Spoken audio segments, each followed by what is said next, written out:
Hello students, welcome back to this YouTube channel. So already हमने महा revision खत्म कर दिया है। सुबह में मैंने 1:30 को, अगर आपने देखा होगा स्टूडेंट्स, अगर आपने अटेंड किया होगा तो यस, आपने ऑलरेडी महा रिवीजन खत्म कर दिया है। यस, मुझे बहुत अच्छा फील हो रहा है। 4 दिनों से मैं पूरा का पूरा महा रिवीजन का सेशन ले रहा था, जिसमें मैंने मैक्सिमम क्या सारे के सारे चैप्टर्स लगभग कवर कर दिए। ओके, सो अब मैं आशा करता हूं कि यस स्टूडेंट्स, शाम हो चुकी, शाम क्या रात हो चुकी है, एंड जब आप वीडियो देख रहे हैं लगभग 9 9:30 बज चुका है। तो स्टूडेंट्स, आप समझना चाहता हूं एग्जैक्टली क्या सिनेरियो है। आप लोगों ने ऑलरेडी सारा का सारा प्रैक्टिस कर लिया होगा, सब कुछ प्रैक्टिस कर लिया, इतना मैं मान के चल रहा हूं। अभी भी थोड़ा आवाज मेरी थोड़ा क्या पूरी तरीके से आवाज बैठी हुई है स्टूडेंट्स, नो डाउट। लेकिन जो मैं आपको बताना चाहता हूं यस स्टूडेंट्स, एक्चुअली जो ऑब्जेक्टिव क्वेश्चंस थे, यस, तो लगभग मैथ्स 1 मैथ्स 2 के कैसे ऑब्जेक्टिव क्वेश्चंस होते हैं, कैसे क्वेश्चंस आते हैं, राइट। ऑलरेडी आपको क्वेश्चन बैंक दिया गया है, मतलब आपका जो बोर्ड है, बोर्ड ने क्वेश्चन बैंक आपको दिया गया है। तो इस क्वेश्चन बैंक को मैं ट्राई करूंगा कि इसके जो ऑब्जेक्टिव टाइप के क्वेश्चंस हैं, नॉट एवरीवन, क्योंकि it is not possible to solve each and every question, क्योंकि गाइज आपके पास भी टाइम कम है। और लगभग एक चीज याद रखो, पहली बात तो ऑब्जेक्टिव को लेकर के आप थोड़ा भी टेंशन मत लो, क्योंकि ऑब्जेक्टिव कुछ भी आ सकता है, कुछ भी मतलब कुछ भी। अब बोले सर कुछ भी आ सकता है मतलब क्या बाहर से भी आ सकता है क्या? नो स्टूडेंट्स, बाहर से कुछ नहीं आएगा, लेकिन जो आपने चैप्टर सीखा हुआ है, जो चैप्टर में आपने जो भी क्वेश्चंस किए हुए हैं, यस, उन्हीं को सारे क्वेश्चन से ऑब्जेक्टिव बनेगा, और उससे ही आपको ऑब्जेक्टिव के क्वेश्चंस आएंगे, चाहे वो फिल इन द ब्लैंक्स हो, चाहे वो ट्रू और फॉल्स के क्वेश्चन हो। ऐसा कुछ नहीं है कि अलग से कोई ऑब्जेक्टिव का क्वेश्चन बैंक है तो उसी से आने वाला है। नो, ये मैं जो आपको बता रहा हूं, एक तरीके से मैं बता रहा हूं कि ऐसे टाइप के क्वेश्चन बन सकते हैं। तो अगर ऐसे टाइप के क्वेश्चन बनते हैं तो आपको कैसे उनको हैंडल करना है, कैसे टैकल करना है, वो सारी चीजें मैं आपको बताने वाला हूं। तो चलो, सबसे पहले मैं बात करूंगा गाइस, क्या बोलते हैं कि मैथ्स 1 का जो मैथमेटिकल लॉजिक है उसके बारे में। जैसे कि पहला क्वेश्चन आपको दिखाई दे रहा, विच of the following statement is true. अब यहां पे मुझे बताना है कौन सा ट्रू है, कौन सा फॉल्स, राइट। तो लगभग इसमें से 3 स्टेटमेंट फॉल्स होंगे और कोई एक ट्रू होगा।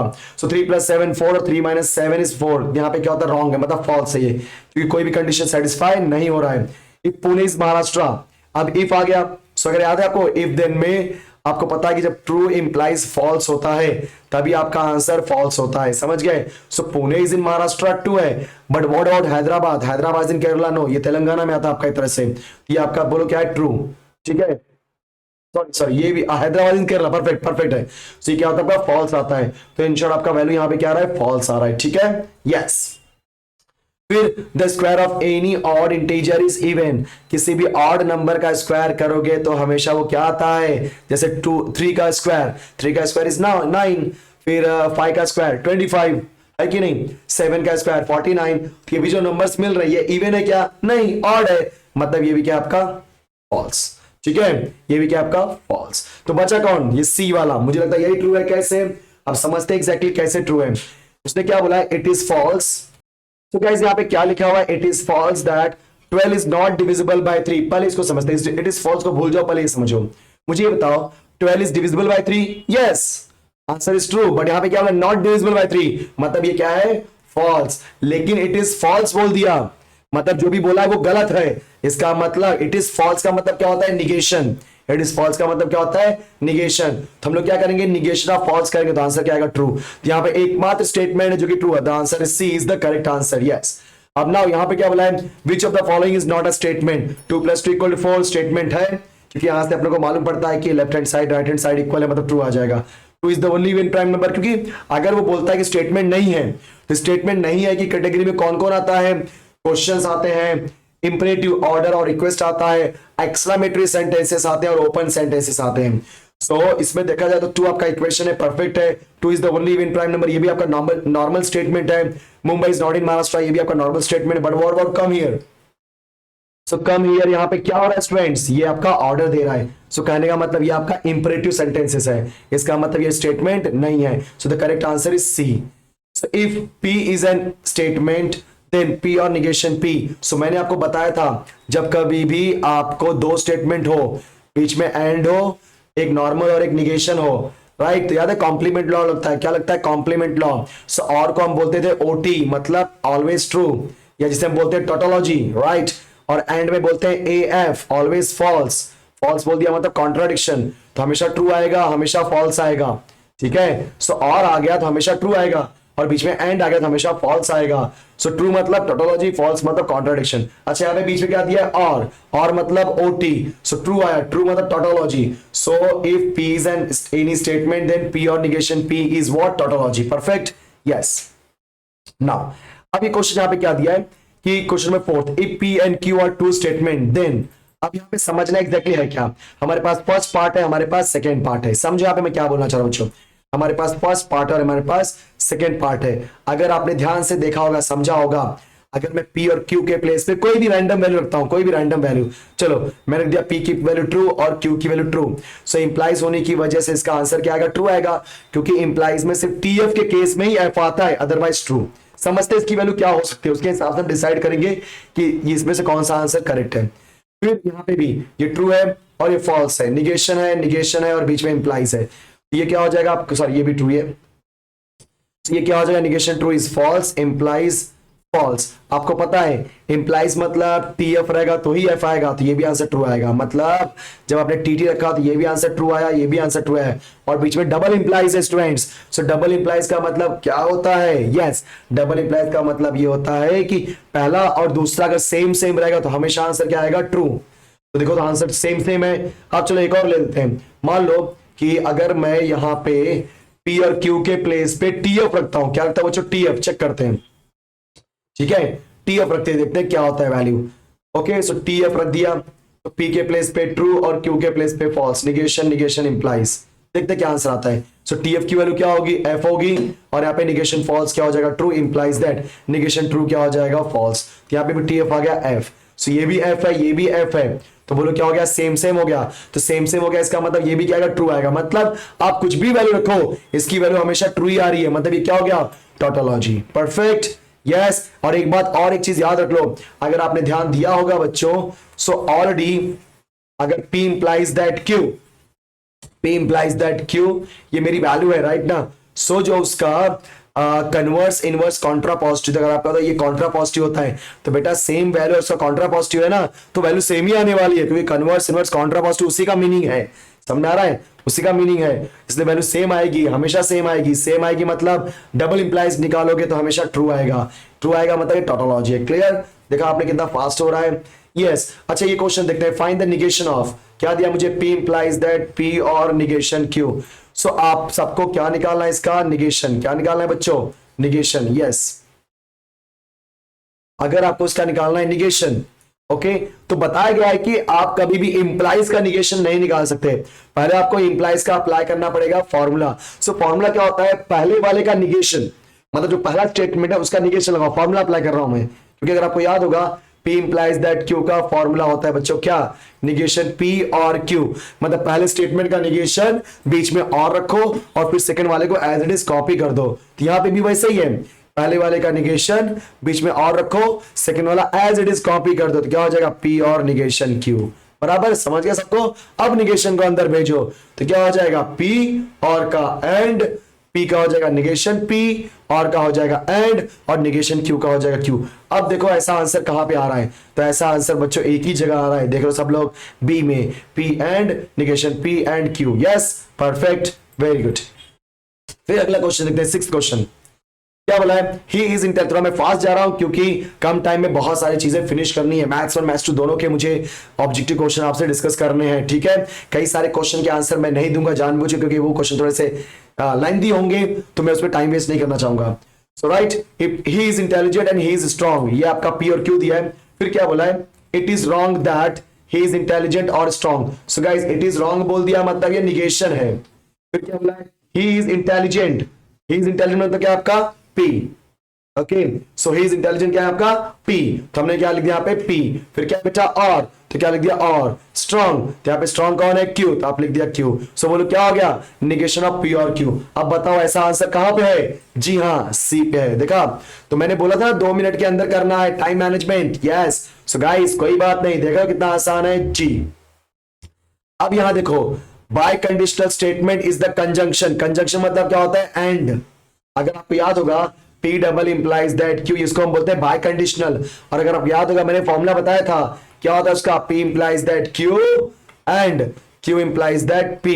So P implies that Q और Q implies that P. ये क्या है बच्चों? आपके कंडीशनल स्टेटमेंट है। ये बोलो कि आपका कंडीशनल स्टेटमेंट है और बीच में एंड है। बीच में क्या है? एंड। सो एंड बोल दिया मतलब yes, conjunction. So biconditional statement is a conjunction of two what? Conditional statement. देखा है क्या? यस, डी है। तो नेगेटिव कंपाउंड कनेक्टिव नहीं आएगा, बोलो क्या आएगा? Conditional statement. समझ गए? यस। देखो कितना आसान लग रहा है। Yes. P implies that Q आपका दिया implication, तो negation P। Hello, negation Q implies the negation P। ये तो आपको पता होना चाहिए। अगर आपको याद होगा converse, inverse and contrapositive, so बोलो कन्वर्स क्या था? Q implies that P। Inverse क्या था? negation P implies that negation Q। और कॉन्ट्रा पॉजिटिव क्या था? negation Q implies that negation P। यहाँ पे क्या पूछा है? negation Q implies that negation P, जो कि क्या है मेरे बच्चों? यस, कॉन्ट्रा पॉजिटिव है का answer. Yes, P is the correct answer. Clear? चलो, dual of this one. So P और Q एंड, तो बोलो क्या हो जाएगा? P एंड Q और R एंड S। तो ऐसा आंसर कहां है? P and Q, P and Q पहले दो में है, फिर बीच में और है, तो ये वाला आंसर मुझे लग रहा है। यस, ये परफेक्ट आंसर है B. The statement the following. Yes students, अभी आप ये सब चेक करो एग्जैक्टली क्या होता है, क्योंकि आपको पता है मैंने एंड है, एंड है। सो फॉल्स स्टेटमेंट मतलब क्या होता है? इसमें से फॉल्स कौन है? सो आपको पता है एंड है और पहला नॉर्मल स्टेटमेंट, दूसरा निगेशन है। सो एंड मतलब एफ, मतलब इसकी वैल्यू हमेशा फॉल्स आएगी। फॉल्स मतलब कॉन्ट्राडिक्शन, मतलब सही बोल रहा है। परफेक्ट। तो ऐसे आप बाकी के लिए चेक करो और देखो कौन सा फॉल्स आता है। ठीक है, फिर सेम क्वेश्चन क्या बोला है? State whether the given statements are true और फॉल्स। सो क्या बोला आपने? Negation of 10 + 20 = 30 is what? It is false that 10 + 20 is not equal to 30. Answer is false. कैसे? समझो, इसका negation directly 10 + 20 is not equal to 30 आएगा, है कि नहीं? इसने it is false बोल दिया, मतलब यस, निगेशन का निगेशन लगा दिया, क्योंकि आप सबको पता है 10 + 20 is equal to 30 का निगेशन क्या आएगा? 10 + 20 is not equal to 30। लेकिन उसे लगा दिया, ये तो ऑलरेडी निगेशन है, ये ऑलरेडी निगेशन है। मतलब ये आपका, जैसे मान लो अगर इसको P है कि हो गया निगेशन P, लेकिन उसने इट इज फॉल्स बोल दिया, तो आगे ऑलरेडी स्टेटमेंट मतलब ऑलरेडी निगेशन लगा दिया। सो निगेशन ऑफ P क्या हो जाएगा? P मतलब वही स्टेटमेंट आ गया, है कि नहीं? तो निगेशन हुआ क्या? नहीं, मतलब ये फॉल्स है। x = 25 is a true statement, again false. Why बच्चों? क्योंकि जब कभी भी इक्वेशन देता है तो वहां पे वेरिएबल की वैल्यू आनी चाहिए। अगर वेरिएबल की वैल्यू आएगी तभी आप ट्रू और फॉल्स बता सकते हो, अदरवाइज नहीं। Yes, P implies that Q is equivalent to P implies that negation Q। कैसे देखते हैं आपको? So P implies that Q की वैल्यू क्या हो जाएगी? negation P और Q, और P implies that negation Q की वैल्यू क्या हो जाएगी? negation P और negation Q। समझ गए सब लोग? तो देखो जरा आप लोग, सब लोग देखो, अगर मैं P और Q के प्लेस पे ट्रू रखता हूं तो क्या आ जाएगा? negation of true मतलब false और true, बराबर। और यहां पे जब ट्रू रखा, सो ट्रू ट्रू का हो जाएगा फॉल्स फॉल्स, और सो ट्रू फॉल्स और ट्रू का आंसर ट्रू आएगा, और यहाँ पे फॉल्स आएगा। दोनों सेम आ रहा है क्या? नहीं, मतलब दो वैल्यू का सेम नहीं आ रहा है, बात वहीं पे खत्म हो जाती है, मतलब ये इक्विवेलेंट नहीं है, मतलब ये क्या है बच्चों? False. Truth value of √3 is not an irrational number is false. देखते हैं, तो मुझे आप बताओ, √3 is an irrational number? Yes, √3 is an irrational, पर उसने क्या बोला है? नॉट एन इरेशनल, मतलब फॉल्स बोल रहा है, मतलब उसकी ट्रूथ वैल्यू क्या है? फॉल्स, मतलब ये करेक्ट है, ट्रू है। यस, P और Q, अब ये सब देख लो आप अपने हिसाब से, राइट? ये सारी चीजें आपको समझना है exactly. So mathematical identities are true statement. So mathematical identities are true statement, पर उसमें भी हमें अगर वेरिएबल दिया है, राइट ना, सो वहां पे देखना है, अगर वेरिएबल नहीं दिया तो हम नहीं बोल सकते, ठीक है? The converse of negation P implies that Q implies the negation P, ये तो करेक्ट है, याद है ना? अगर P implies that Q है तो उसका कन्वर्स क्या होता है? Q implies that P। Clear? Yes, देखा आपने? So fill in the blanks guys, देखो फिल इन द ब्लैंक्स भी आ गया। तो contrapositive of negation P, तो कॉन्ट्रा पॉजिटिव क्या होता है? उल्टा करके दोनों साइड निगेशन लगा दो, तो निगेशन Q implies P होगा। अब दोनों साइड निगेशन लगा दो, दोनों साइड निगेशन लगा दो, क्या होता है? Negation Q implies negation P। सो कॉन्ट्रा पॉजिटिव क्या हो जाएगा? Q implies negation P। The truth value of the statement neither 27 is a prime number nor divisible by 4। So इसमें कैसे करेंगे भैया? 27 is a prime number को ले लेते हैं P, यहाँ पे कर रहा हूं, और नॉर बोल दिया मतलब एंड, और नहीं है वो, नॉर है मतलब और नहीं है, and it is divisible by 4 को ले लिया मैंने Q, बराबर। और यहाँ पे क्या लग जाएगा? निगेशन, क्योंकि सब में क्या बोला? नीदर बोला है, so neither P nor Q, perfect, इसलिए निगेशन लगा दिया। अब हम देखते हैं P की वैल्यू क्या है। सो P क्या है बेटा? 27 is a prime number. 27 is a prime number? False, नहीं, 27 डिवाइड होता है किससे? 3 से होता है, प्राइम नंबर क्या हो गया? यस, फिर निगेशन कॉपी है Q, and 27 is divisible by 4, again false, तो ये भी फॉल्स है। तो क्या हो जाएगा, negation of false is true and negation of false is again true, true and true is true, तो इसकी वैल्यू क्या आ रही बेटा, इन शॉर्ट ट्रू आ रहा है, देखा आपने, yes. The truth value of the truth value of the negation of this one, so London is in England, right ना, इसके निगेशन की ट्रूथ वैल्यू क्या होगी, तो आप सबको पता है लंदन इज इन इंग्लैंड, ये हमारा ट्रू है, इसका निगेशन क्या हो जाएगा, फॉल्स, है कि नहीं, तो इसका आंसर क्या आएगा, false. The negation of some men are animal, yes बताया था मैंने बच्चों, सम का याद है किससे करते थे, ऑल से, सो ऑल मेन आर, फिर यहाँ पे नॉट लगा दो, नॉट एनिमल, देखा आपने, यस परफेक्ट। उसी तरीके से आपका ये भी है, the conjunction of two statement pattern P and Q written as P and Q, conjunction याद है ना, एंड होता है, यस देखा आपने। सो यस हमने यहाँ पे खत्म कर दिया मैथमेटिकल लॉजिक, टाइम वेस्ट नहीं करते बच्चों। अब देखो इसके अंदर अब जो अगला क्वेश्चन अगला आ रहा है, यहाँ पे मैट्राइसिस आ रहा है, देख लो सब लोग, मैट्राइसिस, यस। सो मैट्राइसिस में पहला क्वेश्चन क्या दिया है कि if A is a 60 PQ is a scalar matrix then the value of P and Q are, अब देखो अगर स्केलर है मतलब क्या होता है, डायगोनल के एलिमेंट सेम होते हैं, बताया था मैंने, S for scalar S for same, so diagonal के एलिमेंट क्या हो जाएंगे मेरे बच्चों लोग, सेम हो जाएंगे। तो ये अगर 6 है तो Q की वैल्यू भी क्या होगी 6, और जो 9 नॉन डायगोनल एलिमेंट है वो क्या हो जाएगा 0, मतलब P की वैल्यू हो जाएगी 0। सो PQ तो पहले P और फिर Q है, तो 0,6 कहां पे है, 0606 यहां पे है, so B is the correct answer. फिर इफ बी जो भी दिया है 6 3 minus 2k is a singular matrix then find the value of k, बच्चों अगर सिंगुलर है मतलब उसका डिटरमिनेंट क्या हो जाएगा 0, तो 6 into k 6k then minus 3 2 minus 6 is equal to 0, क्योंकि सिंगुलर है ना, तो क्या हो जाएगा 6k plus 6 equal to 0, तो 6k equal to minus 6, in short k की वैल्यू क्या आएगी -1, so yes A is the correct answer, ठीक है, yes। अब क्या बोला इसने कि भाई थर्ड क्वेश्चन देखो सब लोग, ए ये क्या दिया आपको, सिमेट्रिक मैट्रिक्स, देखो फास्ट जा रहा हूं प्लीज, अगर आपको नहीं समझा फटाक से पीछे से रिवाइंड करना और देखना, 2-3 बार देखो समझ जाएगा, जो थोड़ा बहुत डिफिकल्ट जाता रहेगा उसके लिए, अदरवाइज आपको आसान लगेगा। So guys A is a symmetric matrix, तो सिमेट्रिक मैट्रिक्स की बात कर रहे हैं, find the value of X and Y. आप सबको पता है सिमेट्रिक मैट्रिक्स है मतलब क्या होता है, ये एलिमेंट इसके इक्वल होगा, ये एलिमेंट इसके इक्वल होगा और ये एलिमेंट इसके इक्वल होगा, -7 इक्वल है, तो वाई की वैल्यू क्या हो जाएगी 3/5, x की वैल्यू क्या हो जाएगी -4, समझ गया ना, तो x की वैल्यू -4, पहले x है फिर y है ना, यस, तो x और y है तो -4 and 3/5, yes correct, very good very nice perfect, देखा आपने, यस। अब इसको मल्टीप्लाई करना है, तो मल्टीप्लाई करने के लिए देखो क्या है बच्चों, पहले का ऑर्डर क्या है 1/3 और दूसरे का ऑर्डर है 3/1, ये 3 और ये 3 सेम में मल्टीप्लाई होगा, तो मल्टीप्लाई होगा मतलब क्या बनेगा, एक ऐसा मैट्रिक्स जिसका ऑर्डर होगा 1/1, एक ही एलिमेंट, इसका पोजीशन क्या है फर्स्ट रो फर्स्ट कॉलम, तो यहां से लेंगे रो और यहां से लेंगे कॉलम, देखा आपने। सो पहला एलिमेंट पहले के मल्टीप्लाई होगा 3 2 6, फिर दूसरा एलिमेंट दूसरे से मल्टीप्लाई होगा 2 2 -4, देन तीसरा एलिमेंट तीसरे से होगा 1 into -1 is -1, तो क्या मुझे मिला 6 - 4 इज क्या हो जाएगा 2 2 - 1 is 1। अब ध्यान देना, अब 1 में दो आउटपुट है, पहला और सी, मतलब बी और सी दोनों में है, लेकिन गाइस जो बी है वो नॉर्मल नंबर है और सी है मैट्रिक्स, इसलिए ध्यान देना ये जो आंसर आया वो मैट्रिक्स में आया है, 1 इज इन मैट्रिक्स, तो सी इज द करेक्ट आंसर। कुछ लोग जोश में 1 देखते हैं और लिख देते हैं, ध्यान देना ऐसे क्वेश्चंस को प्लीज। अब हमें क्या निकालना है, if a is given then a square minus 3a, तो फटाक से पहले a स्क्वायर निकालो, a स्क्वायर कैसे आएगा a into a से, परफेक्ट। अब मल्टीप्लाई सबको करने आता ही है, 2002 राइट, क्या हो जाएगा बोलो यहाँ पे 2002 राइट ना, तभी इसको मल्टीप्लाई करो जो भी आएगा फिर -3a कर दो, आपका आंसर आ जाएगा, इसको मैं करने वाला नहीं हूं, ठीक है। चलो बच्चों, for any matrix for any square matrix p matrix b plus b transpose is what, null matrix, identity matrix, symmetric matrix और स्क्यू सिमेट्रिक मैट्रिक्स। अब यहाँ पे समझते हैं, तो फॉर एनी स्क्वायर मैट्रिक्स, चलो मैं कोई भी एक मैट्रिक्स लेता हूँ 2 3 4 1, ठीक है चलेगा। अब ये मेरा मैट्रिक्स ए है बेटा, इसका ट्रांसपोज क्या होगा बोलो जल्दी, इसका ट्रांसपोज होगा, रो को कॉलम करना है तो 2 3 4 1, देखो 4 1। अब दोनों को ऐड करते हैं, चलो तो दोनों को ऐड करेंगे a प्लस a ट्रांसपोज, देखते क्या आंसर आता है, 2 + 2 4, 3 + 4 7, 4 + 3 7, 1 + 1 2।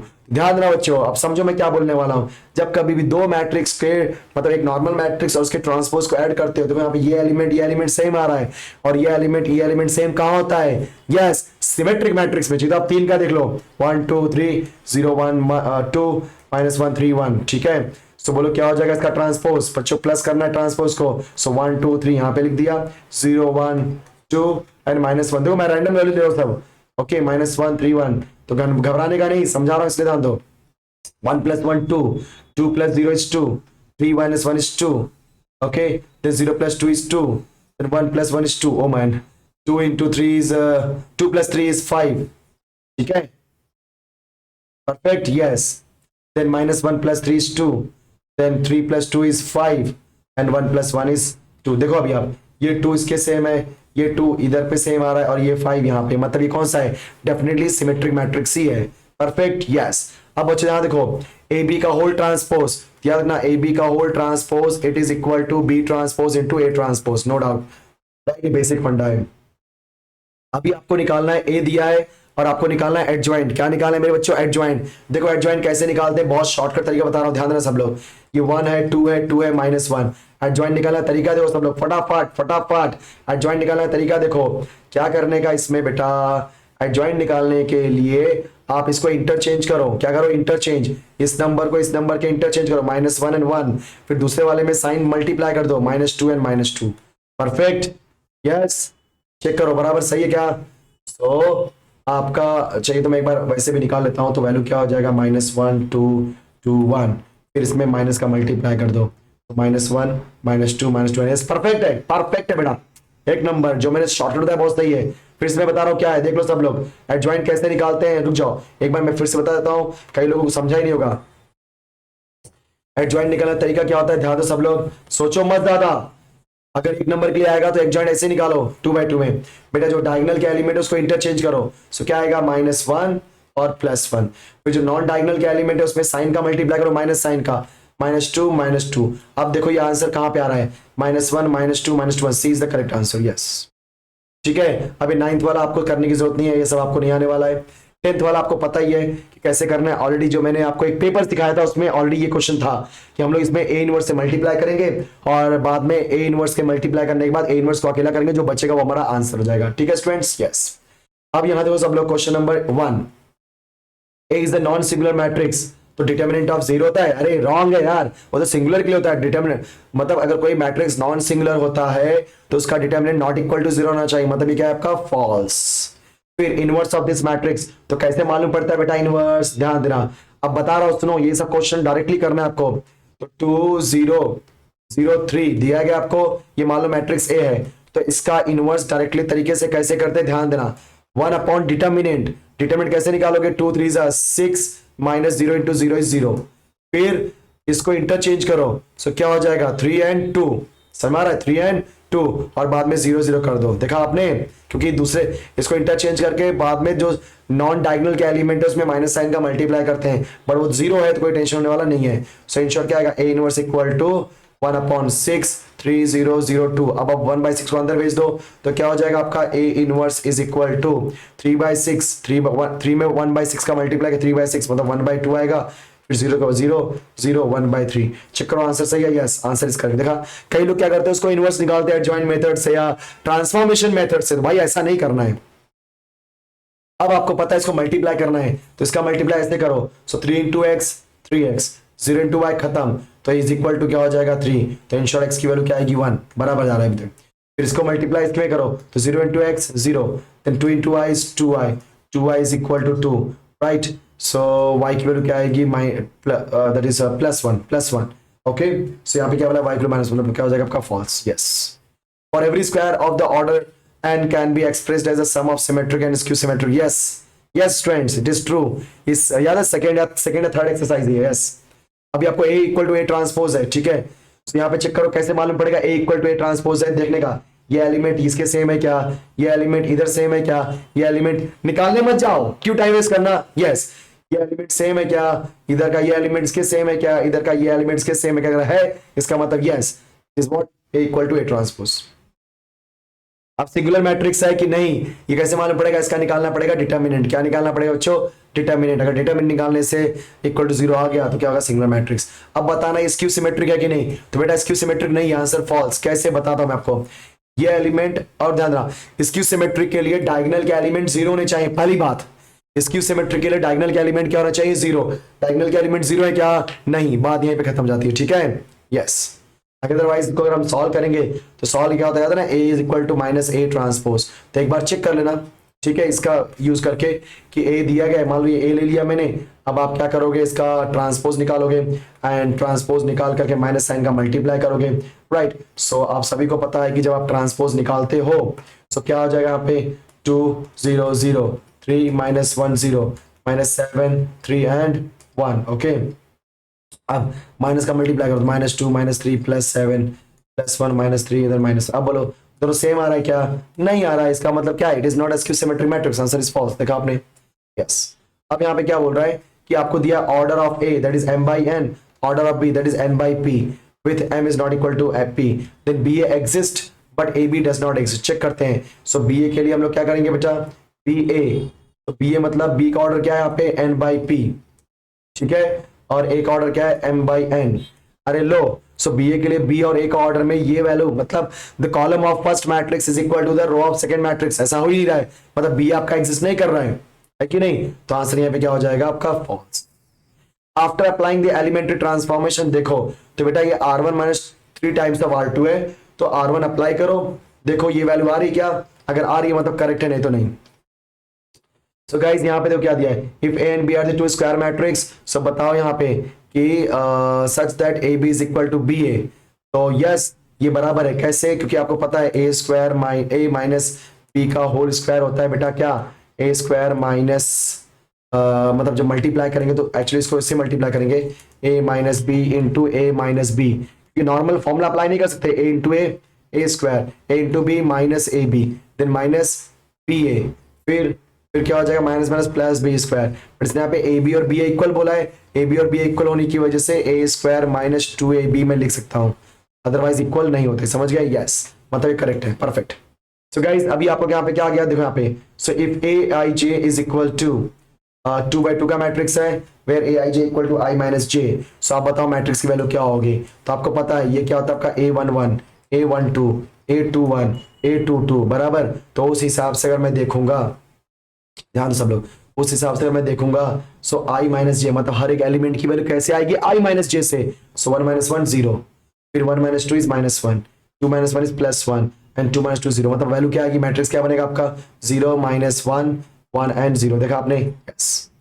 Then in skew symmetric matrix all diagonal elements are yes students 0, बताया ना मैंने आपको। फिर अभी आपको यहाँ पे ए दिया है, बी दिया, ए माइनस 3 भी करो, फिर यहाँ पे ए और बी दिया तो ए और बी को मल्टीप्लाई करो, बाद में जो भी आएगा आपका उसका डिटरमिनेंट निकालो और देखो क्या आंसर आता है, ठीक है। यस।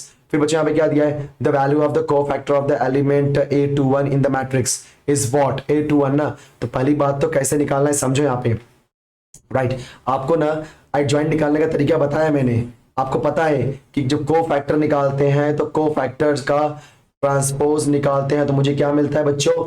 एडजॉइंट, है कि नहीं? तो एक काम करो, एडजॉइंट निकाल करके उसका ट्रांसपोज निकाल दो तो कोफैक्टर मिल जाएगा। तो वैसे ही ना, तो कैसे करने का देखो यहाँ पे 1 माइनस 8 है तो माइनस 8 1, फिर साइन चेंज कर दो -2 और -5। अब इसका निकाल दो ट्रांसपोज, तो ये क्या बन गया आपका? एडजॉइंट। अब इसका निकाल दो ट्रांसपोज -8 -2 -5 एंड 1 बराबर। यस। अब मुझे क्या चाहिए? A21 मतलब सेकंड रो फर्स्ट कॉलम का एलिमेंट, तो सेकंड रो फर्स्ट कॉलम में -2, आंसर इज -2। देखा कितना आसान तरीके से कर रहा हूं। Yes friends, yes, perfect.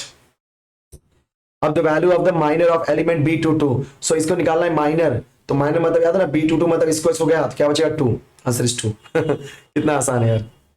Okay, so ax equal to B में, अब बेटा ये ax इक्वल टू बी में मेरे पास 3x minus Y equal to 1 है, और इसको प्रॉपर फॉर्म में करो, 4x plus Y is equal to 6 है। तो ax इक्वल टू बी में a को हम बोलते हैं कोएफिशिएंट मैट्रिक्स, जहां पे x और y के कोएफिशिएंट आते हैं, तो क्या आ जाएगा? 3 माइनस 1 और 4 1, 4 एंड 1, ठीक है। Let me change the colour, black is not suiting. Now guys the suitable elementary row transformation which will reduce the matrix into identity, क्या करोगे? 1 को आप 2 में कन्वर्ट कर दो, है कि नहीं? यस। नाउ आपको दिया गया यहाँ पे कुछ वैल्यू आपको निकालना है, इसका एडजॉइंट ऑफ ए और बाद में उसका डिटरमिनेंट। यस फ्रेंड्स, अभी आपको हो गया परफेक्ट। अभी मैट्रिक्स का मैंने खत्म कर दिया। So already half an hour हो गए, कोई बात नहीं, थोड़ा और फास्ट जाऊंगा मैं, क्योंकि क्या होता है ना, हर क्वेश्चन बताऊंगा टाइम तो लगता है यार। अभी डिफरेंशिएशन आ गया। अभी डिफरेंशिएशन आपको पता है कि इसका डेरिवेटिव क्या हो जाएगा, रूट एक्स है, 1/√x है। सो 1/√x इसको लिखोगे 3x² माइनस 2x माइनस 1 ऊपर -1/2, ये बन जाएगा x⁴n, और x⁴n का इंटीग्रेशन डेरिवेटिव क्या होता है, x⁴n माइनस मतलब बोलते हैं ना n-1, so -1/2 -1 that is equal to -3/2। सबका पावर -3/2 ही है, देख लो, मतलब सब कुछ सही है इतना, परफेक्ट, यस। आगे देखो, बराबर ना, ये फॉर्मूला क्या होता है, x⁴n का derivative n into x⁴n minus 1। अब यहाँ पे n की वैल्यू क्या है, -1/2। देखो -1/2 भी समझना है, ओके, यस। तो अभी आप इसको सिंप्लीफाई करोगे, और सिंप्लीफाई करने के बाद देखोगे, अभी डेरिवेटिव निकालने नहीं बैठूंगा, बेसिक क्वेश्चन है, ठीक है, इसमें समझने की जरूरत नहीं है। So the rate of change of demand x गया, यहाँ पे डेरिवेटिव निकालना ही पड़ेगा आपको, राइट, डेरिवेटिव निकालना ही पड़ेगा। उसके बाद आपको सिंप्लीफाई करके देखना है एग्जैक्टली क्या आने वाला है। अभी x⁻√x, इसको लॉग लेना पड़ेगा, है कि नहीं, इसको लॉग ही लेना पड़ेगा क्योंकि वेरिएबल रेज टू वेरिएबल है, कंफर्म। अब यहाँ पे भी देखो, अच्छा इसको कैसे करोगे, इसमें तो आपको याद होना चाहिए कि x⁻x का डेरिवेटिव होता है x⁻x into 1 plus log x, ठीक है, और 10⁻x आपका हो जाएगा a⁻x की तरह, a⁻x का डेरिवेटिव a⁻x इंटू लॉग ए, 10⁻x इंटू लॉग 10।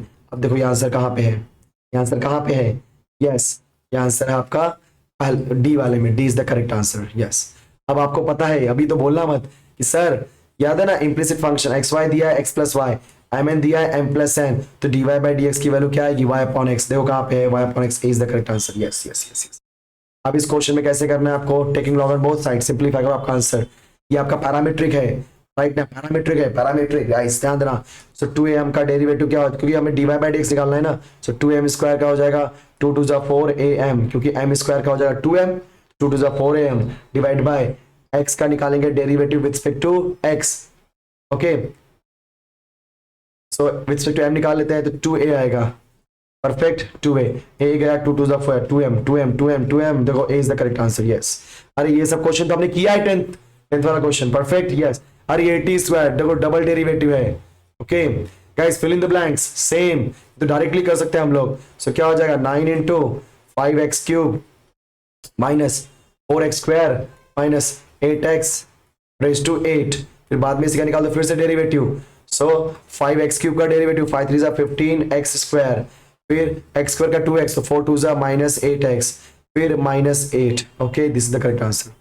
अभी a⁻x, बेटा a⁻x का डेरिवेटिव क्या हो जाएगा, a⁻x इंटू लॉग ए, मतलब a⁻1 plus log x into log A, but ये x है क्या, नहीं, तो हम लोग 1 प्लस लॉग एक्स का निकालेंगे, फिर से डेरिवेटिव, तो 1 का डेरिवेटिव 0, लॉग एक्स का 1/x, यस, परफेक्ट, ठीक है, यस। अभी आप समझिए कैसे करना है ये सारे क्वेश्चंस, यस गाइस, x⁻10 का, yes, 10 into x⁻10 -1 that is 9, e⁻x का e⁻x बाद में 2 आएगा, मतलब क्या हो जाएगा, e⁻x का e⁻2x प्लस 5, बाद में d by dx of 2x plus 5 which is equal to what, e⁻2x plus 5, बाद में आ जाएगा 2, सॉरी, परफेक्ट।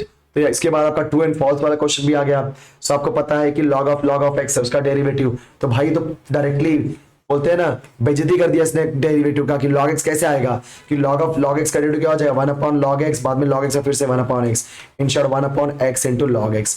प्लीज ध्यान देना, ये सारी चीजें बहुत आसान है, ध्यान देना।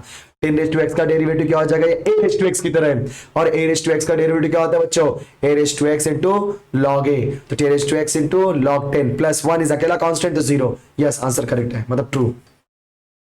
Okay, if y is equal to x squared, then the rate of change of demand x of the commodity with respect to its y is what? तो x square का पहले आप निकालो dy by dx, so dy by dx क्या आएगा 2x, बराबर ना, क्या आएगा 2x, बाद में क्या बोला है, the rate of change of demand मतलब dx upon dy बोला है, so dx upon dy बोला मतलब क्या हो जाएगा 1 upon dy by dx, मतलब 1 upon 2x, करेक्ट है, yes, answer is true.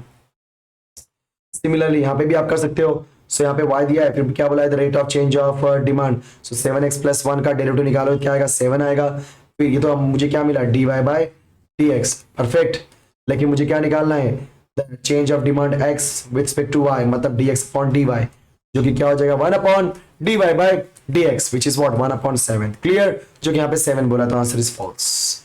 e⁻x का डेरिवेटिव e⁻x, करेक्ट, 4h2x का डेरिवेटिव 4h2x इंटू log 4, मतलब log 4 नहीं दिया, मतलब आंसर इज फॉल्स। अब इसका पूरा डेरिवेटिव निकालो, देखो क्या आंसर आता है, अगेन राइट ना, सो इसका डेरिवेटिव निकालोगे, देखो क्या आंसर आता है, चेक करोगे, राइट, यस। एक्चुअली फॉल्स ही है, नो डाउट, देखने से मालूम पड़ता है ऐसा आंसर तुम्हें आएगा, क्योंकि रूट ए का डेरिवेटिव क्या होता है, जीरो, निकालने की जरूरत नहीं है, रूट ए का डेरिवेटिव क्या होता है, जीरो, हर बंदे ने क्या बोला है 1/2 रूट ए, तो वहीं पे गलत हो गया। Then X square derivative 2x perfect है, Y square derivative 2y perfect है, लेकिन यहाँ पे dy बाई dx तो लिखना पड़ेगा, और बाद में a स्क्वायर का डेरिवेटिव 2 है, कौन बोलता है कांस्टेंट जीरो, तो पागल बनाते हैं अपने को, यस। अब इसका डेरिवेटिव निकालो, पैरामीटर वाला बंदा है, और एक्चुअली ये इसका आंसर भी फॉल्स है, कैसे, डायरेक्टली देखने से मालूम पड़ता है बेटा, y in terms of t नहीं है, तो y का derivative with respect to t करोगे तो क्या हो जाएगा, जीरो, क्योंकि पूरा कांस्टेंट है, मतलब dy बाई dt की वैल्यू क्या आ रही है, जीरो। अब dx अपॉन dt की वैल्यू कुछ भी आए, जब आप dy बाई dx निकालोगे तो फॉर्मूला क्या हो जाएगा, dy by dt divide by dx upon dt। देखो ना, ये y इज इक्वल 2 है, 2 अकेला कांस्टेंट हो गया ना, क्योंकि अगर t देता तो मेरा पैरामीटर होता, 2 अकेला कांस्टेंट हो गया, कांस्टेंट का डेरिवेटिव जीरो, और आपको पता है जीरो अपॉन एनीथिंग जीरो होता है, और यहाँ पे बोला है 1/t, तो आंसर इज फॉल्स। ठीक है, ये तो 11th वाला ट्रू है, क्योंकि देखने से मालूम पड़ता है e⁻x कितनी बार भी निकालो डेरिवेटिव e⁻x ही आएगा। चलो ये होने के बाद चलो अब मूव करते हैं एग्जैक्टली हमारे नेक्स्ट क्वेश्चन के पास, that is application. So guys, अब बोल दिया, इसको हम बोलते हैं एक्स कोऑर्डिनेट। क्या बोलते हैं मेरे बच्चों, एक्स कोऑर्डिनेट। सुनो, the slope of the tangent to the curve y this at the point this one is what. तो आपको पता है स्लोप ऑफ टेंजेंट कैसे निकालते हैं, इसका डेरिवेटिव से। डेरिवेटिव क्या हो जाएगा, 3 times of x square minus 2x, और -1 का हो जाएगा 0। उसके बाद हमें यहाँ पे x की वैल्यू पुट करनी होती है। तब कई लोग सोचेंगे सर यहाँ पे x की वैल्यू दी नहीं है, तो बेटा कंफ्यूज मत हो, जो अबसीसा होता है उसी को हम बोलते हैं x कोऑर्डिनेट, और जो ऑर्डिनेट होता है ऑर्डिनेट उसको हम बोलते हैं y कोऑर्डिनेट। समझ गए, यस, कंफ्यूज मत होना। तो -2 पुट करो, तो यहाँ पे -2 पुट किया तो 3 इंटू -2 का स्क्वायर -2 इंटू -2, so -2 का स्क्वायर 4, 4 3 are 12, और -2 into -2 is what, +4। okay, 12 plus 4 is 16, and the answer is 16 is the correct answer, yes। Slope of the normal to the curve, same question है guys, same question. Derivative निकालो और बाद में x और y की value put कर दो, yes. Then function f of x this is increasing है डिक्रीजिंग है, क्या है, तो आपको बताया था इंक्रीजिंग है डिक्रीजिंग के लिए भी आपको क्या करना पड़ता है, डेरिवेटिव निकालना पड़ता है। सो x क्यूब का डेरिवेटिव 3x स्क्वायर, राइट ना, -3 x स्क्वायर का हो जाएगा 2x, फिर प्लस 3x का हो जाएगा 3, अकेला 100 कांस्टेंट 0, अब 3 कॉमन ले लो तो x स्क्वायर -2x प्लस 1, जो 1 का ऐसा फैक्टर जिसको ऐड करने पे -2 आए, ऐसा तो मैंने कराया था, यस। तो x -1 इन शॉर्ट क्या हो जाएगा, x -1 का होल स्क्वायर। और आपको पता है 3 पॉजिटिव x -1 भी पॉजिटिव ही होगा, क्योंकि होल स्क्वायर है, तो होल स्क्वायर होने की वजह से प्लस ही आने वाला है। So plus into plus plus which is more than 0, अगर मोर देन 0 तो क्या हो जाएगा आपका इंक्रीजिंग फंक्शन। यार ये तो क्वेश्चन आया था ऑलरेडी यार, लास्ट में पेपर में सॉल्व करवाया था।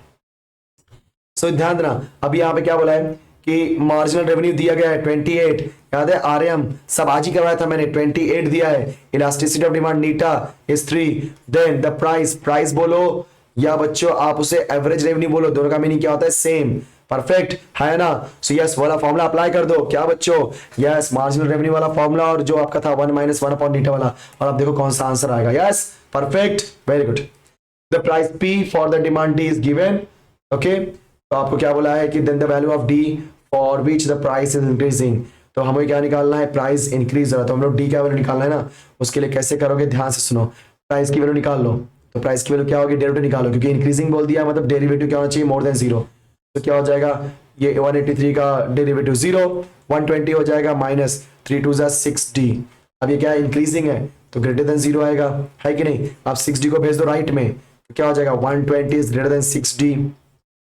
अब इसको उल्टा करेंगे तो क्या हो जाएगा 6d, 6d के सामने मुंह बंद है और 120 के सामने मुंह खुला है कि नहीं, तो ऐसा बन जाएगा, उल्टा हो जाएगा ना, क्योंकि सामने इधर से रीड किया तो 120 इज ग्रेटर देन 6d, पीछे से रीड करेंगे तो 6d is less than 120, yes 6 2 12 20, तो d इज लेस देन 20, ऐसा कहां पे है, c में है, यस ठीक है। द इलास्टिसिटी ऑफ डिमांड डीटा equal to 1, the demand is elastic, inelastic सब सिखाया मैंने, देख लो अभी आप लोग इसका आंसर, ठीक है ओके परफेक्ट। अभी आपका फिल इन द ब्लैंक्स है गाइस, ऑलरेडी हमने कर दिया इसको। सो देख लो कैसे क्वेश्चंस पूछ रहे हैं वो लोग, यस सो जाओ मत, अभी तो बहुत कुछ बाकी है यार, हर टाइप का मैं क्वेश्चन दिखाऊंगा, राइट क्लियर। चलो तो ये हो गया हमारा देखा जाए तो इंटीग्रेशन, सब बेसिक इंटीग्रेशन, क्योंकि इंटीग्रेशन में आप देख ही रहे हो कैसे क्वेश्चन आएंगे, डायरेक्ट क्वेश्चन पूछेंगे, उसमें ज्यादा कुछ सोचने वाले नहीं है, ठीक है। यूवी रूल, नॉर्मल इंटीग्रेशन निकालो, उसमें मतलब ऐसा नहीं है कि कुछ नया चीज कर देंगे, नो इम्पॉसिबल, यस फ्रेंड्स ठीक है। यस, तो ये पार्शियल फ्रैक्शन आ गया, पार्शियल फ्रैक्शन आ गया, राइट ना। सो पार्शियल फ्रैक्शन आने की वजह से इसको सिंप्लीफाई करो। एक्चुअली ऐसा क्वेश्चन तो मैंने मॉडल पेपर में भी आया था, राइट ना, और एक जो हमने करा था 2021 का पेपर उसमें भी आया था। कोई दिक्कत होनी नहीं चाहिए, यस, ऐसे क्वेश्चंस को सॉल्व करने में, ठीक है। तो गाइस ये सारे क्वेश्चन आसान है। अभी देखो, अभी आप बोलोगे सर ये सब क्या है, अरे भाई कुछ नहीं है, direct fill in the blanks करना है। 1/x का integration log of mod of x, 1/x square minus a square, क्या था 1/2 है log of mod of x minus a divide by x plus है। बहुत आसान है यार। 7x प्लस 9 रेज 13, तो क्या हो जाएगा 7x plus 9 raise to 13 plus 1 14 divide by 14 into divide by coefficient of x मतलब 7। Similarly, e raised to 4x minus 3 divided by 4. Then 5 raised to 6x plus 9 divided by log 5. सब integration निकाल रहा हूं और इंटू 6, क्योंकि देखो ना e raised to x का integration e raised to x, but ये x है क्या, नहीं, तो रूल के हिसाब से x के कोएफिशिएंट से डिवाइड करना पड़ेगा, डिवाइड बाय 4। वैसे a raised to x का integration a raised to x divide by log a, but ये x है क्या, नहीं, तो x के कोएफिशिएंट से डिवाइड करना पड़ेगा मतलब 6 से, ठीक है। यस, ओके, परफेक्ट परफेक्ट, सही चल रहे हैं हम लोग। तो ये आपका अगेन ये क्वेश्चन हो गया, आपको सिंपलीफाई करना है। एफ डैश एक्स दिया है, एफ ऑफ 1 दिया है, एफ ऑफ एक्स निकालना है, तो आपको निकालना पड़ेगा इसका इंटीग्रेशन। सो इंटीग्रेशन निकाल दो, बहुत आसान है यहाँ पे, राइट। एग्जैक्टली यहाँ पे कौन सी वैल्यू आएगी देख लो आप। Now to find the value of integration of 1 plus log x upon x dx, the proper substitution is what. So proper substitution मतलब 1 प्लस log x, जिसको आप सब्स्टिट्यूट करोगे, क्योंकि 1 प्लस log x का डेरिवेटिव 1 अपॉन x होता है, इसलिए proper substitution is 1 plus log x। अब 1 upon x cube log of x is to x का whole square dx, okay, which is equal to log of x। अभी क्या होता है, इसका वैल्यू क्या वो समझते हैं हम लोग। यहाँ पे क्या दिया बच्चों, समझो यहाँ पे, राइट, हमें पी क्यू निकालनी है। अब इसका इंटीग्रेशन प्रॉपरली हमें निकालना पड़ेगा, राइट ना। सो रूल के हिसाब से आपको पता है कि अगर 1 अपॉन x क्यूब है और ब्रैकेट में दिया है log of x raise to x whole power 2, तो पहली बात तो ये log की जो वैल्यू है वो आ जाएगी आगे की तरफ। सो 1 अपॉन x क्यूब, बोलो क्या हो जाएगा, x इंटू log x का होल स्क्वायर, परफेक्ट। सो क्या हो जाएगा 1 अपॉन x क्यूब, सही ना, 1 अपॉन x क्यूब। देन हम लोग क्या करेंगे, इसको सिंप्लीफाई कर देंगे, तो बोलो सिंप्लीफाई करेंगे तो कैसा मुझे मिलेगा, x का हो जाएगा x स्क्वायर और log x का हो जाएगा log x का स्क्वायर, ये गया है कि नहीं। तो क्या बचेगा आपका log x का whole square divide by x। आप सबको पता है log x का डेरिवेटिव क्या होता है, t होता है, सॉरी log x का डेरिवेटिव 1 अपॉन x होता है। तो सब्स्टिट्यूशन मेथड से सॉल्व करेंगे तो क्या हो जाएगा, इसको हम t में log x को लेट कर लेते हैं t, तो 1 upon x dx is replace by dt, तो इंटीग्रेशन ऑफ हम लोग हो जाएगा t का स्क्वायर dt, डायरेक्टली कर रहा हूं मैं, ठीक है। तो टी स्क्वायर का हो जाएगा टी रेज टू 3 अपॉन 3, और सोचने की जरूरत ही नहीं है, राइट। तो अगर log x रेज टू 3 है मतलब यहाँ पे क्या आएगा, डिवाइड बाय 3 आना चाहिए था, जो कि नहीं है, मतलब p के प्लेस पे क्या होगा 1 upon 3। Yes, the p value of this one आप ट्रू और फॉल्स वाले क्वेश्चन है, तो आपको डेरिवेटिव निकालना है, इंटीग्रेशन निकालना है, और देखो कहां पे क्या वैल्यू आती है, सो उसके अकॉर्डिंगली आप बोलोगे ट्रू है कि फॉल्स। तो चलो फटाफट आगे कंटिन्यू करते हैं। इंटीग्रेशन के बाद अब हमारा आता है डेफिनेट इंटीग्रेशन। अगेन बहुत बेसिक है डेफिनेट इंटीग्रेशन, ज्यादा मुझे लगता है बहुत इजी क्वेश्चंस हैं, इसमें आपको टाइम देने का, देख लो सब लोग, जैसे मैंने बोल दिया x⁴ का इंटीग्रेशन क्या होता है, x⁵ बाद में upper limit minus lower limit put करो और आंसर सेम आ जाएगा, ठीक है। उसी तरीके से सारे क्वेश्चन करने इसके अंदर इंटीग्रेशन वाले, ओके। सो यहाँ पे क्या बोला, integration a to B F of X D X is equal to a to B F of X D X minus a to B F of D X minus b to a F of X D X and 0 to F of X. Actually किसके इक्वल होगा, otherwise ये आपका C के equal है, क्योंकि a to B to F of X अगर उल्टा करते हो तो साइन चेंज होता है, तो यहाँ पे इसने उल्टा किया, साइन चेंज किया, perfect. So C is the correct answer. अब इसमें तो आपको बताया था मैंने याद है ना, 7 minus 2 divide by 2, answer is 5/2, yes, बताया था ये टाइप का क्वेश्चन। और बच्चों ये देखो एक्स क्यूब है, ये आपका ऑड फंक्शन है, इसकी वैल्यू होगी 0, 0 कहीं दिया गया, यस यस, ये सब ऑलरेडी मैंने सिखाया है, महा रिवीजन में भी सिखाया है, लेक्चर में भी सिखाया है, हर जगह मैंने सिखाया है। तो गाइस जो मैं बोलता हूं प्लीज उसको ध्यान दो, राइट, कोई भी चीज मजाक में मत लो। अब इसको फिल इन द ब्लैंक्स करो, इंटीग्रेशन निकालो, सॉल्व करो, बेसिक बेसिक क्वेश्चन है गाइस, और उसके बाद ट्रू एंड फॉल्स पे भी चेक कर लो क्या क्या वैल्यू, जो वैल्यू ने निकाल के दिया है। अब जैसे ये वाला a to B F of X D X is equal to integration a to B F of a plus B minus X, correct, true है, यस। फिर a to 2a, then 0 to a 0 to 2a f of a minus X, यहाँ पे ये आपका false कर रहा है, check कर लेना, ये फॉर्मूला मुझे फॉर्मूला क्लिक नहीं हो रहा है, फॉर्मूला चेक करना, राइटिंग डाउन, ठीक है। -5 to +5 है, ये ऑड फंक्शन है, ये ऑड फंक्शन है, क्योंकि यहाँ पे x आ गया तो ऑड फंक्शन यहाँ पे 0 होना चाहिए था, बट 10 दे दिया, तो आंसर इज फॉल्स, ठीक है। ओके। सो अगर आपको पता है सारी चीजें तो आराम से आप कर सकते हो, कोई प्रॉब्लम होने वाली नहीं है। Application of definite equation guys, ये देखो एरिया अंडर द कर्व। अब बताओ एक्स क्यूब का निकाल दो, डेरी इंटीग्रेशन एक्स टू 4/4, लिमिट दे दो 1 से 4। क्या सोचना रहेगा ना, तो 4/4 divide by 4 minus 1/4 divide by 4। अब 4/4 क्या हो जाएगा, 4 4 जा 16, 16 2 जा 32, 32 2 जा 64/4 माइनस 1/4, आंसर है 63/4। कहीं पे 63 है क्या? अरे नहीं है, रुक जाओ चेक कर लेते फिर से कुछ तो गलती हो गई। अच्छा पावर 4 है ना, sorry sorry sorry sorry sorry, 4 into 4 into 4 into 4 that is 16, 16 256 divide by 3 1/3, तो 255 divide by 3, so C is the correct answer. Yes. Using the definite integration, area of circle is, definite integration का area of circle क्या हो जाएगा? Yes. आप सबको पता है कि अगर किसी भी definite integration का एरिया सर्कल यूज करते हो, राइट ना, अगर आपका यहाँ पे कुछ लिखा नहीं है, तो एरिया ऑफ सर्कल यहाँ पे रेडियस कुछ दिया नहीं है, तो कैसे निकालेंगे? और सोचना ही नहीं है ना, क्योंकि अगर रेडियस दिया होता, मान लो रेडियस आपको 2 दिया है, तो क्या बोलते हैं आप लोग, पाई स्क्वायर। अब यहाँ पे डेफिनेट इंटीग्रेशन का कॉन्सेप्ट मत यूज करो, पाई स्क्वायर, पाई इंटू 2 का स्क्वायर मतलब 4 पाई, समझ रहे हो ना? यस। सो पाई तो आएगा उसके अंदर, 4 पाई या 16 पाई, स्क्वायर यूनिट्स दोनों में से कोई एक हो सकता है, ठीक है स्टूडेंट्स? यस, क्योंकि यहाँ पे वैल्यू नहीं दी है ना मुझे, 4 स्क्वायर और 16 तो होगा ही नहीं, क्योंकि पाई तो डेफिनेटली आने वाला है, इसलिए ए और डी में से कोई हो सकता है। यहाँ पे रेडियस नहीं दिया है, क्वेश्चन प्रॉपर नहीं है, ठीक है? चलो, area bounded by the curve, so y square and the positive y axis. तो बेटा अगर y एक्सिस के रिस्पेक्ट में करना है तो याद है ना, x की वैल्यू होनी चाहिए और y की वैल्यू दिया है, तो बराबर integration of y square, limit ले लो 1 से 3, खत्म खत्म बच्चों। तो y स्क्वायर का जो y/3/3 अपर लिमिट से राइट लोअर लिमिट, 3 का क्यूब डिवाइड बाय 3 माइनस 1 का क्यूब डिवाइड बाय 3, राइट? तो 3 का क्यूब क्या होता है, 3 3 9 3 27 डिवाइड बाय 3 माइनस 1/3, सो हो जाएगा 27 माइनस 1 इज 26/3। तो कहां पे दिया है? Yes, D is the correct answer. Okay, so बाकी क्वेश्चन भी आपको ऐसे ही करने मेरे बच्चों, ठीक है? देख लो सब लोग, यस परफेक्ट, ठीक है? Very nice.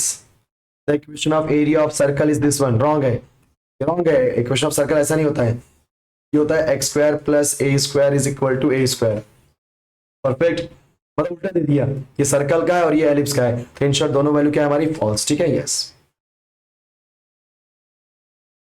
फिर इन द ब्लैंक्स है, आप इसको सिंपलीफाई करो, राइट स्टूडेंट्स? क्योंकि ये सब बेसिक क्वेश्चंस है, आप सॉल्व करोगे, क्योंकि इसमें कुछ ऐसा रॉकेट साइंस नहीं है कि उसके लिए अलग से कोई ट्रिक अप्लाई करना पड़े। मतलब जो आपने मतलब एक्सरसाइज के क्वेश्चंस किए हुए हैं वैसे ही करना है। अब जैसे आप बोल दिया एरिया ऑफ सर्कल, तो बेटा 16 है ना, उसका रेडियस क्या हो जाएगा, 4, क्योंकि रेडियस का स्क्वायर होता है, रेडियस के लिए क्या हो जाएगी 4, और लगा दो 4 का बोलते हैं ना पाई स्क्वायर। सो पाई स्क्वायर क्या होता है आपका, चाहिए तो सोचो ही मत, रेडियस निकालो मत, जो भी नंबर दिया ना यहाँ पे बस उसके साथ में लिख दो पाई, बस खत्म खत्म, सोचो ही नहीं। ओके, सो डेफिनेट इंटीग्रेशन होने के बाद अभी हमारा आने वाला differential equation last part. So guys यहाँ पे क्या बोल दिया इसने, सोल्यूशन ऑफ दिस वन, तब इसको आपको सिंपलीफाई करना पड़ेगा, फिर देखना पड़ेगा क्या सोल्यूशन आ रहा है, ठीक है? अब यहाँ पे देखो bacterial, the bacteria increases at the rate proportional to the number present, if the original number m doubles in 3 hours then number of bacteria will be 4m, बराबर इन कितने टाइम में? दिमाग लगाओ, m मतलब ओरिजिनल क्या था, m था, original क्या था आपका m। सो अगर मैं रेशियो ले लूं कि ओरिजिनल है m और वो जब 0 टाइम था, तो जब वो हो जाएगा कितना बेटा आपका डबल, डबल मतलब क्या हो जाएगा 2m, कितने आवर्स में, 3 आवर्स में, है कि नहीं? सो अब यहाँ पे मुझे यहाँ पे क्या करना है बोलो ध्यान देना, तो 2m, m से 2m हुआ, m से 2m हुआ, कितने आवर लगे, 3 आवर्स, तो 2m से 4 होने में, फिर से डबल लगने में, फिर डबल हो रहा है ना, फिर से तो 3 आवर्स लगेंगे, इसके बाद 3 + 3 6 आवर्स। यस, आप कैलकुलेट कर सकते हो, देखो क्या आंसर आता है, ठीक है? अब यहाँ पे देखने से मालूम पड़ता है इंटीग्रेटिंग फैक्टर, ये क्वेश्चन तो ऑलरेडी हमने किया हुआ है। तो इंटीग्रेटिंग फैक्टर निकालने के लिए p के बाजू का नंबर देखो 1 है, तो राइट क्या हो जाएगा, e raise to integration of 1 with respect to x, तो क्या हो जाएगा e रेज़ टू 1 का integration with respect to x, x आएगा मतलब e raise to x, c is the correct answer. Okay, the integrating factor, so यहाँ पे क्या हो जाएगा d2y/dx², the integrating factor of this one is e raise to -x। Actually ये wrong है, यहाँ पे d2 नहीं, यहाँ पे dx आएगा, ठीक है? तो इसका integrating factor e raise to -x correct है, देन इट्स सॉल्यूशन। तो सॉल्यूशन याद है बच्चों क्या होता है, y into integrating factor is equal to integration of q into integrating factor with respect to dx plus c। यहाँ पे इंटीग्रेटिंग फैक्टर क्या e raise to minus x है कि नहीं, तो e raise to minus x, तो y into e raise to minus x कहाँ पे है, यस एक a पे है और एक d पे है। उसमें से आपको पता है कि q की वैल्यू यहाँ पे e raise to x into e raise to minus x, तो ये हो जाएगा एनीथिंग रेज टू जीरो, क्योंकि x minus x zero, anything raise to zero one, so one का इंटीग्रेशन आएगा x, मतलब a is the correct answer, d correct नहीं है। Perfect, yes. देखा आपने कैसे हम कर रहे हैं इस क्वेश्चन को, ये तो और आसान क्वेश्चन है, डायरेक्ट है, आप minus x d y by d x को राइट में भेज दो, फिर आप इंटरचेंज करो, लॉग में आएगा आंसर, यस। सो यहाँ देखो क्या बोला, क्वेश्चन नंबर 7 देखो सब लोग, 7th ऑर्डर डिग्री के बारे में बात कर लिया। यहाँ पे मैक्सिमम आपने डेरिवेटिव कितनी बार निकाला है, 3 बार, तो ऑर्डर तो 3 होगा, परफेक्ट। लेकिन डिग्री क्या होगी, उसका पावर देखो, हाईएस्ट पावर क्या है 1, so answer A is the correct answer, right, क्योंकि ऑर्डर 3 है और डिग्री उसका 1 है। ये मत बोलो सर यहाँ पे 3 दिया और 3 लेके आ, नहीं बेटा, जिसका ऑर्डर देखते हैं उसी का डिग्री देखते हैं। अब क्वेश्चन नंबर 8 देखो जरा, 8, सो 8 में कैसा है कि यहाँ पे जो ये 3 है ना वो परेशान कर रहा है, ये 3 हम लोग को परेशान कर रहा है, क्योंकि हमें फ्रैक्शन में पावर नहीं चाहिए रहता है, सो 3 को हटाने के लिए क्यूब करना पड़ेगा, तो क्यूब करेंगे तो यहाँ पे हट जाएगा और यहाँ पे क्यूब लग जाएगा, दोनों साइड क्यूब करेंगे ना, दोनों साइड क्यूब करेंगे ना, तो एक जगह क्यूब हट जाएगा और एक जगह लग जाएगा। सो अब बताओ इसका ऑर्डर, तो मैक्सिमम आपने कितना बार निकाला है डेरिवेटिव, 3 बार, और उसका ऑर्डर क्या है 3, सो 3 is the correct answer. Okay, perfect. तो इसका जो आंसर है देखो, सॉल्यूशन ऑफ, तो बच्चों dy बाई dx आपको लगता है डिफिकल्ट बट है आसान, सो क्या हो जाएगा dx बराबर ना, सो y, अभी आपको इंटीग्रेशन निकालोगे बचेगा 1, सो 1 का integration with respect to y हो जाएगा, 1 का integration with respect to x हो जाएगा इज प्लस सी। ओके, तो इन शॉर्ट क्या हो जाएगा हमारा y is equal to X plus C. ऐसा कहीं पे आंसर है क्या, नहीं, ये है ना, x को भेज दो लेफ्ट में, yes, so y minus x the correct answer, perfect, yes. इसी तरीके से आप ये करोगे तो होमोजेनियस इक्वेशन है, देखने से मालूम पड़ता है x square y square. Okay, otherwise इसको होमोजेनियस से करने की जरूरत नहीं, डायरेक्टली आप इंटरसेक्शन कर दो, मतलब वेरिएबल सेपरेट हो जाएगा। फिर बच्चों ये आपका फिल इन द ब्लैंक्स वाले क्वेश्चंस आ गए, राइट, सो ये सारे क्वेश्चन आपको ट्राई करो कैसे करना है, right. Okay, integrating factor e raise to minus x होगा, देखने से मालूम पड़ता है इसको।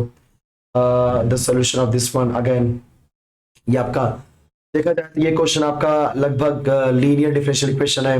ओके, ये वाला क्वेश्चन इन 7th वाला भी लीनियर डिफरेंशियल इक्वेशन है, मतलब ध्यान रखना जो लीनियर डिफरेंशियल इक्वेशन उसके मैक्सिमम चांसेस है कि इंटीग्रेटिंग फैक्टर या सॉल्यूशन पूछे, क्योंकि बहुत छोटे क्वेश्चंस होते हैं।